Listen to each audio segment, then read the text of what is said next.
Não existe nenhum super cristão, super cristã, né? Andar por fé, andar pelo poder do Espírito Santo, não retira de nós as limitações que nos são impostas por nossas emoções, nossos sentimentos, nossas sensações e também pelos nossos medos. Claro que enquanto cristãs e cristãos, nós devemos, né, nós estamos aqui numa jornada, devemos buscar cada vez mais ter o domínio próprio, que é um dos frutos do Espírito Santo, né? E fazer com que o que vem do Espírito se sobreponha, né? Sobre o que vem da carne. Ter controle, ter domínio sobre as nossas emoções e também sobre os nossos medos. Inclusive, a Bíblia nos ensina, né, que Deus não nos deu um espírito de temor, mas um espírito de ousadia, de amor e de autodisciplina. Acontece que para alcançarmos isso, para vivermos assim, precisamos cuidar com muito carinho, com muita atenção da nossa vida espiritual, do nosso relacionamento com Deus, né? Assim como o próprio Jesus advertiu, está escrito no Evangelho segundo Mateus, capítulo 26, verso 41, que Jesus disse aos discípulos: vigiai e orai, para que não caiam em tentação.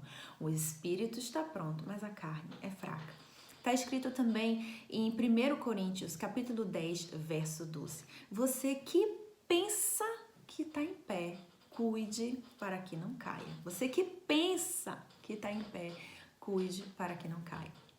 Um outro ponto que eu quero destacar ainda dentro dessa perspectiva é que se a gente for olhar, né, até para as nossas vidas mesmo, a gente vai perceber que muitas e muitas vezes não são grandes coisas, são pequenas coisas que têm poder para nos tirar do trilho, nos distrair, nos entristecer, nos aborrecer e, pior, nos retirar da direção de Deus para as nossas vidas. A própria Bíblia está cheia de história de homens e mulheres que muitas vezes, por detalhes, por pequenas coisas, saíram da direção, erraram, pecaram, se distraíram, enfim. Vou dar só um exemplo aqui agora. Elias que foi um profeta, né? Através de Elias, Deus fez grandes feitos, né? Ele foi um homem que Deus usou poderosamente, né?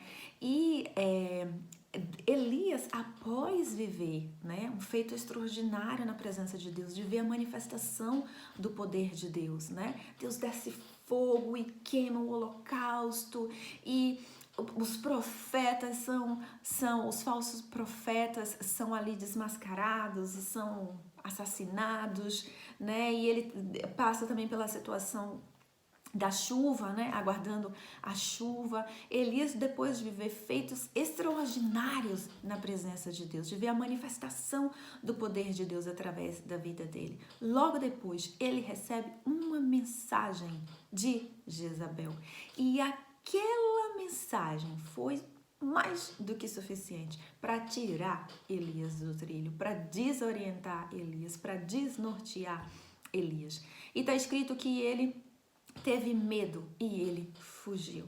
Um homem que viveu tanto na presença de Deus, que tinha acabado de experienciar, né, feitos sobrenaturais e poderosos. Uma mensagem teve poder para desorientar ele. Essa história, essa fase específica, esse momento específico da vida de Elias está escrito em 1 Reis, capítulo 18 e 19. Você pode dar uma olhada, eu não vou entrar muito nos detalhes aqui. Só quero mencionar que uma mensagem foi suficiente para desorientar ele e tirar ele do trilho. E não é diferente aqui com a gente. Isso pode acontecer a qualquer momento com qualquer um de nós. Por isso que é muito importante seguirmos fazendo o que o próprio Jesus nos recomendou: vigiar e orar a todo tempo. Que Deus te abençoe.